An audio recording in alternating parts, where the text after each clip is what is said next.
Coucou tout le monde, j'espère que vous allez bien. On se retrouve aujourd'hui pour parler de mes favoris 2025. Toutes les petites choses que j'ai achetées ou découvertes cette année qui ont ou facilité ma vie ou la rendu beaucoup plus heureuse. Non, ça fait pas du tout. Déjà, la première chose, c'est la DJI Osmo Pocket. Vous avez sûrement entendu parler de cette caméra. Elle est vraiment très populaire dans le monde de la création de contenu, que ce soit sur Instagram, TikTok ou même YouTube. Et pas pour rien, parce que c'est tellement facile à utiliser, c'est tellement simple de vlogger. Elle est petite, compacte, de la mettre dans son sac très rapidement. Et je trouve que ça facilite énormément la création de contenu, surtout quand on est quelqu'un un peu timide et qu'on veut pas sortir en fait la grosse caméra. Moi, j'ai pris le Creator Combo. Donc dedans, vous avez la DJI, un micro, une petite batterie, une grande batterie, un mini trépied et des lampes. C'est vraiment un kit complet pour faire énormément de contenu. Voici mon petit sac. Dedans, je mets toujours ma Kindle, ma DJI. And that's it. Vous l'aurez compris, le deuxième favori, c'est ma Kindle. Bon, quand je suis sortie un peu filmée, il n'y avait plus de batterie. Mais sinon, c'est quelque chose qui est constamment dans mon sac. De base, j'avais toujours des livres. Mais ça devient très vite ennuyant à porter. Et la Kindle, elle me fait lire beaucoup plus que si je prenais juste un livre physique. Spalto.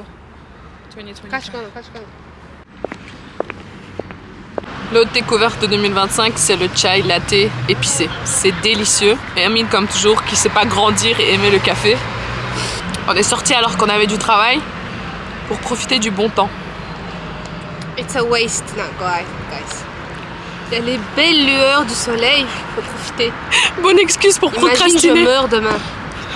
J'aurais pas profité, j'aurais fait les maths. Elle procrastine ses études avec cette excuse.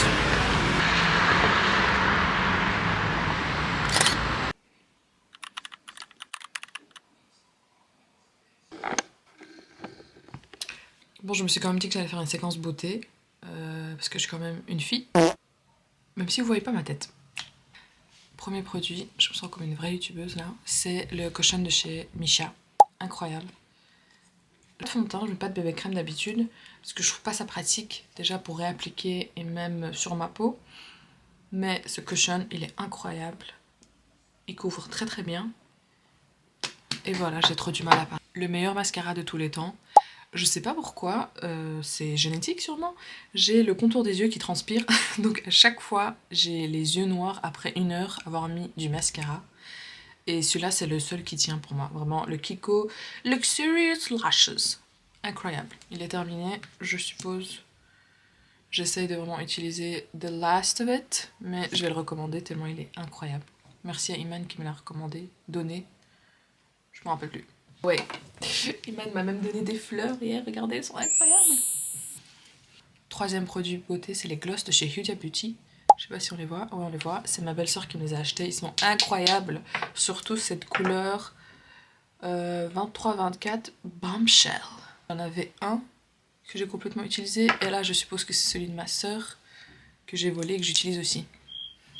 And last but not least, cette palette de chez Sephora, elle est incroyable parce que elle a toutes les teintes que j'utilise constamment. Donc ces 3 couleurs, vous pouvez voir que je les ai bien saignées. Ce truc argenté paillette, j'utilise jamais. Et parfois aussi le blanc pour le coin des yeux. C'est la palette que je garde tout le temps avec moi. Et voilà. Rien de nouveau, sinon je suis pas une grosse fan de maquillage, j'aime bien avoir du beau maquillage, mais je suis pas une fan de collectionner, ça me stresse d'avoir trop de trucs. Je sais plus c'est le quantième, mais ce favori c'est le Commonplace Book. Commonplace Book, c'est un petit notebook qu'on utilise pour écrire toutes nos pensées dedans. Tout le monde a sa manière de le faire, mais ce que j'aime beaucoup avec ce style, c'est qu'on peut mettre un index au début et avoir nos pensées un peu organisées, on va dire ça. Je suis quelqu'un qui aime énormément mettre sur papier, donc j'ai toujours le notebook. Là on est dans mon bureau, mes livres sont complètement en désordre, je sais, mais j'ai juste pas le temps en ce moment d'organiser. Et j'ai beaucoup pris des livres, donné des livres, rangé des livres, jeté des livres, pas jeté, jamais jeté des livres, donné des livres et enlevé des livres, donc c'est pour ça que c'est un peu en désordre. Le premier coup de cœur c'est celui-là, c'est Kuchnia Tchétchenskого Naroda. Pour ceux qui ne sont pas compris, je suis tchétchène et j'ai un livre qui parlait de la cuisine tchétchène parce que déjà j'ai envie d'écrire un livre justement en français qui parle de la cuisine pas que tchétchène mais caucasienne. Inch'Allah ça viendra un jour. Mais quand ce livre était sorti, je le voulais énormément et ma mère quand elle est allée au bled, elle me l'a ramené et l'a pris dans son bagage à main, voilà, dans son bagage à main et a porté ce livre qui fait 5 kilos j'ai l'impression tout le long, parce que bah, elle pouvait pas prendre de bagages pour X raisons, mais il est juste incroyable, il est super beau, il y a tous les plats de mon enfance et des plats bah, que je connais pas. Il y a aussi une dame ici dans le livre, même si je vais pas la montrer parce que je sais pas si elle aimerait bien qu'on la montre sur YouTube. Après elle fait des vidéos YouTube, je sais pas. Bref, c'était ma prof de cuisine, parce que j'avais fait une petite formation de cuisine quand j'étais au bled. J'ai pas aimé, mais c'était très agréable de l'avoir là-dedans.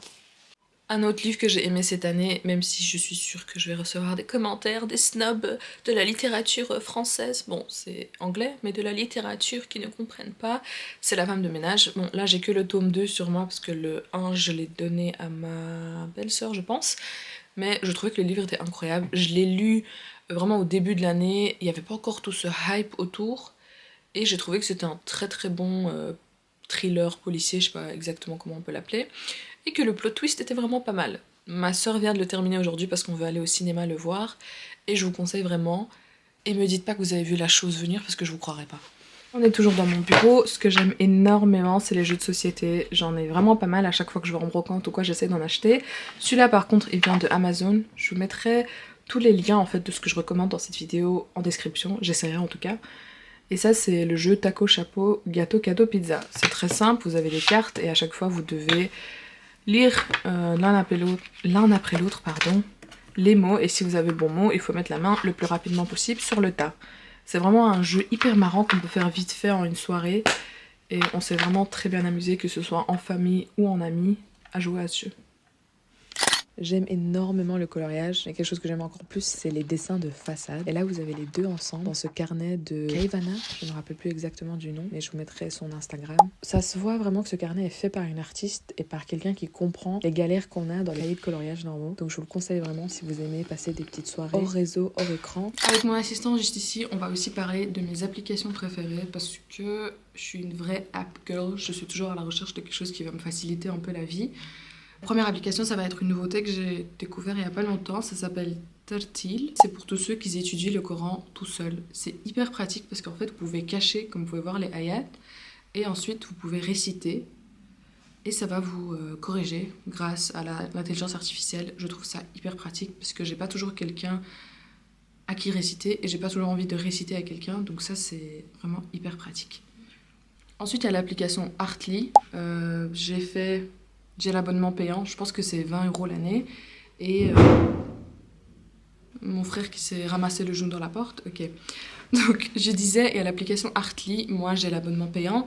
Et en fait, c'est vraiment genre 5 minutes par jour, j'essaye de passer du temps dans cette appli. Et vous apprenez énormément sur l'art. Si vous êtes comme moi et que vous êtes vraiment une amatrice et que vous ne connaissez rien du tout, à part les basiques comme Monet, la Joconde, etc. Et ben je trouve que c'est hyper intéressant. Au lieu de scroller, chaque fois vous avez une leçon avec des images, des petits quiz, et voilà quoi. Elle est good. Ensuite vous avez l'application Fleur. Attendez, on va essayer de montrer ça. Bon, je vous ferai un écran à part ici.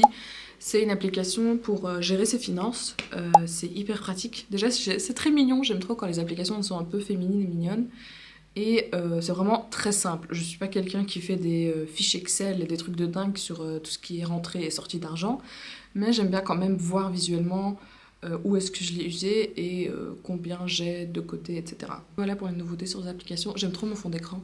C'est un fond d'écran que j'ai vu sur Instagram et en fait on voit les jours passés de l'année. C'est hyper pratique. Donc voilà, c'est toutes les applications que je recommande. Plutôt les nouveautés de 2025 parce que si vous voulez vraiment voir mes applications et ceux que j'utilise, j'ai déjà fait un post Instagram. Donc voilà.